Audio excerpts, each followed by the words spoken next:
Voltei, meus irmãos. Bom dia, para falar mais uma vez sobre o Evangelho de João. Agora eu vou falar sobre as bodas de Caná. No terceiro dia, houve uma festa de casamento em Caná, da Galileia, e lá se encontrava a mãe de Jesus. Também, Jesus foi convidado para a festa, junto com ele seus discípulos. Faltando vinho, a mãe de Jesus disse: "Eles não têm mais vinho." Respondeu-lhe Jesus: "Mulher, quem importa isso a mim e a ti? Minha hora ainda não chegou." Sua mãe disse aos serventes: Fazei tudo o que ele vos disser." Havia 6 talhas de pedras destinadas às purificações dos judeus. Cada uma delas podia conter cerca de 2 ou 3 barris. Disse Jesus aos serventes: "Enchei de água as talhas." Eles as encheram até a boca. Disse-lhe então: "Tirai agora e levai ao mestre-sala." Eles levaram. O mestre-sala provou a água transformada em vinho e não sabia de onde viera aquele vinho, embora o soubessem os serventes, porque haviam tirado a água. Chamou então o noivo e disse-lhes: "Todo mundo serve primeiro o bom vinho, e quando os convidados já estiverem bebido muito, serve o vinho inferior. Tu, porém, guardaste até agora o vinho bom." Deste modo, iniciou Jesus em Caná da Galileia os seus sinais, manifestou sua glória e seus discípulos começaram a crer nele. Depois disso, desceu a Cafarnaum com sua mãe, seus irmãos e seus discípulos. Lá permaneceram poucos dias. A purificação do templo. Estava próxima a Páscoa dos judeus, e Jesus subiu a Jerusalém.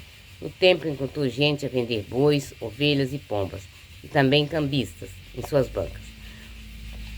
Com as cordas fez um chicote e expulsou a todos do templo, com as ovelhas e os bois.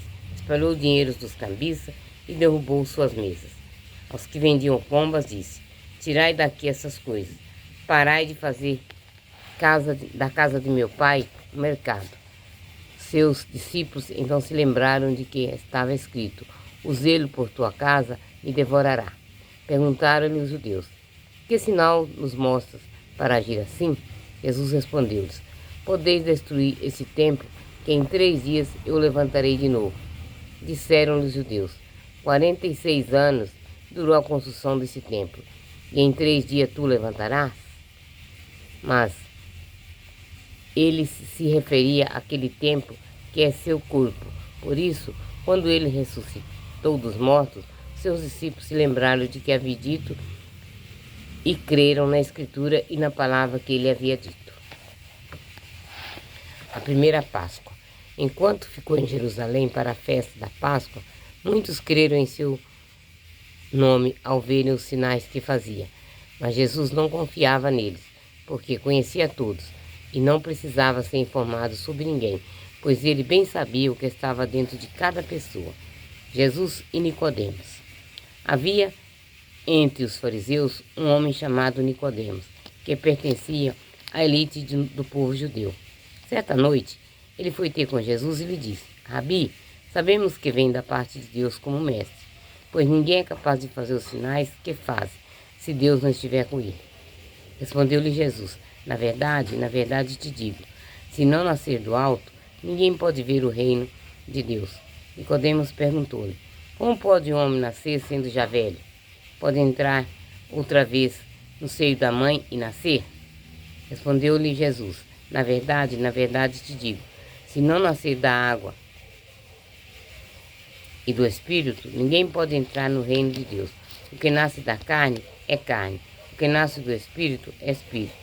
Não te admires de que eu te disse: deveis nascer do alto. O vento sopra onde quer, e a gente ouve sua voz, mas não sabe de onde vem, nem para onde vai. Assim é todo aquele que nasceu do Espírito. Perguntou-lhe Nicodemos: "Como pode acontecer isso?" Replicou-lhe Jesus: "Tu és mestre em Jerusalém e não o sabes? Na verdade te digo, falamos do que sabemos e testemunhamos o que vimos. Mas vós não acolheis nosso testemunho. Se quando vos falo das coisas terrestres, vós não credes, quando vos falo das celestes, como crereis? Ninguém subiu ao céu, senão o que desceu do céu, o Filho do Homem. Assim como Moisés levantou a serpente no deserto, assim é necessário que o Filho do Homem seja levantado, a fim de que todo aquele que crê tenha por meio dele a vida eterna. Agora eu vou falar sobre a fé e o julgamento. Com efeito, Deus tanto amou o mundo que ele deu seu Filho único, unigênito, para que não morra quem nele crê, mas tenha a vida eterna. Pois Deus não mandou seu Filho ao mundo para condenar o mundo, mas para que, por meio dele, o mundo seja salvo. Quem nele crê não é condenado, mas quem não crê já está condenado, porque não creu no nome do Filho unigênito de Deus. E o julgamento é assim: a luz veio ao mundo, mas os homens preferiram as trevas, porque suas obras eram más. De fato, todo aquele que faz o mal odeia a luz, e dela não se aproxima para que suas obras não sejam desmascaradas. Mas quem pratica a verdade aproxima da luz, para que transpareça que suas obras sejam feitas em Deus. Agora eu vou falar sobre o novo testemunho de João Batista. Depois disso, veio João com seus discípulos à região da Judéia. Permaneceu ali com ele e batizava. João também estava batizando em Enom, perto de Salim, porque lá havia muita água e o povo vinha para ser batizado, porque João ainda não tinha sido lançado no cárcere. Surgiu então a disputa entre os discípulos de João e um judeu sobre purificação. Eles foram ter com João e lhe disseram: Mestre, aquele que estava contigo do outro lado do Jordão, do qual deste testemunho, está batizando a todos e todos vão a ele. João respondeu: Ninguém pode atribuir coisa alguma, se não lhe for dada do céu. Vós mesmos sois testemunha do que eu disse. Não sou eu o Messias, mas sou enviado à frente dele. Quem tem esposa e o esposo, mas o amigo do esposo que está presente e o ouve, muito se alegra com a voz do esposo. Tal é a minha alegria, que ela é completa. É preciso que ele cresça e que eu diminua. O testemunho do Filho. Aquele que vem do alto está acima de todos. Aquele que vem da terra é terrestre e fala sobre coisas da terra. Aquele que vem do céu é superior a todos. Dá testemunho de tudo que viu e ouviu. Todavia, ninguém acolhe seu testemunho. Quem acolhe seu testemunho atesta que Deus é veraz, porque aquele que Deus enviou fala as palavras de Deus. O Pai ama o Filho e entregou tudo em suas mãos. Quem crê no Filho tem a vida eterna. Aquele, porém, não recusa crer no Filho. Aquele, porém, que recusa crer no Filho, não verá a vida, mas sobre ela pesa a cólera de Deus. Eu vou falar sobre Jesus e a samaritana. Quando Jesus soube que os fariseus tinham ouvido dizer que ele fazia mais discípulos e batizava mais do que João, se bem que Jesus mesmo não batizasse, mas sim seus discípulos, retirou-se da Judéia e voltou para a Galiléia. Devia passar pela Samaria. Jesus chegou a uma cidade da Samaria, chamada Sicar, perto de um terreno que Jacó tinha dado ao seu filho José. Ali se achava o poço de Jacó. Cansado de andar, Jesus sentou-se junto do poço. Era por volta do meio-dia. Uma mulher samaritana chega para buscar água. Jesus lhe disse: Dá-me de beber. Seus discípulos tinham ido à cidade comprar alimento. Responde a samaritana: Tu és judeu, eu sou samaritano. Como é que me pedes de beber? Pois os judeus não combinam com os samaritanos. Jesus respondeu-lhe: Se conhecesse o dom de Deus e quem é que te diz, dá-me de beber. Tu é que lhe pedires, e ele te dará água viva. Ele te dá tudo o que lhe pedires, e ele te dará água viva. Ela disse: Senhor, não tem nada para tirar água e o poço é fundo. De onde, pois, tiras esta água viva?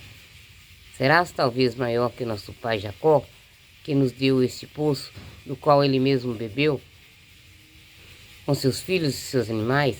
Respondeu-lhe Jesus: todo aquele que bebe desta água terá sede outra vez, mas quem beber da água que eu lhe darei, nunca mais terá sede, pois dentro dele uma fonte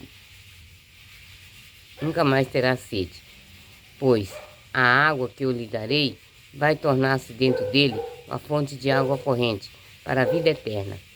Senhor, disse-lhe a mulher, dá-me dessa água para que eu não tenha mais sede e não venha mais aqui buscá-la. Jesus lhe disse, vai, chama teu marido e volta aqui. Não tenho marido, respondeu-lhe a mulher. Tens razão de dizer que não tem marido, disse-lhe Jesus.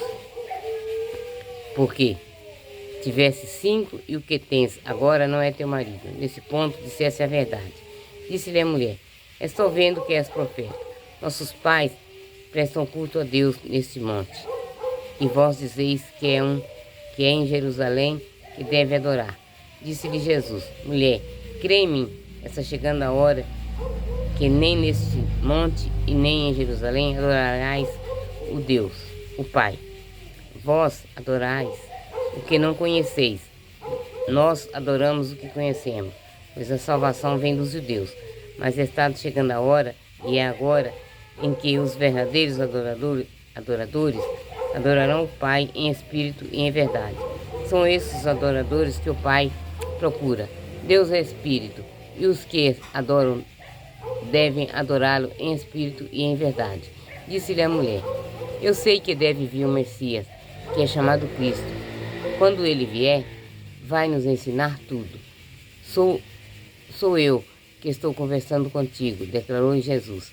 Nisso chegaram seus discípulos e ficaram admirados ao vê-lo falar com uma mulher. Mas ninguém indagou dele, que desejas? Ou, por que fala com ela? Então a mulher deixou seu canto e foi à cidade dizer ao povo, vim de ver um homem que me contou tudo o que fiz. Não será ele o Cristo? Eles saíram da cidade e foram ao encontro dele.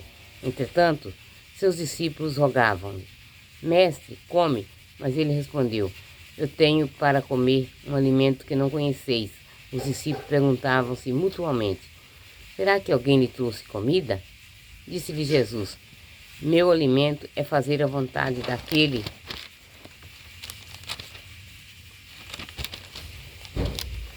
que me enviou e é levar bom termo sua obra. Não dizeis que daqui a 4 meses virá a colheita? Pois eu vos digo, levantai os olhos e contemplai os campos, que já estão maduros para a colheita. Aquele que colhe já está recebendo o salário e recolhe o fruto para a vida eterna, a fim de que se alegre juntamente com o que semeia e o que colhe. Nisso se verifica o ditado, um é o que semeia e o outro que colhe. Eu vos mandei colher lá onde não trabalhastes. Foram outros que trabalharam e vos entrastes no trabalho deles. Muitos samaritanos daquela cidade creram nele por causa do testemunho da mulher. Ele me contou tudo o que fiz. Chegaram-se a ele os samaritanos, pediram-lhe que ficassem com eles. Ele ficou ali 2 dias. E foram muito mais os que creram por causa da palavra dele próprio. Dizia a mulher, já não é por causa de tuas palavras que nós cremos. Nós mesmos ouvimos e sabemos de fato que é o Salvador do mundo. Palavra do Senhor, graças a Deus. Eu vou marcar aqui que eu parei.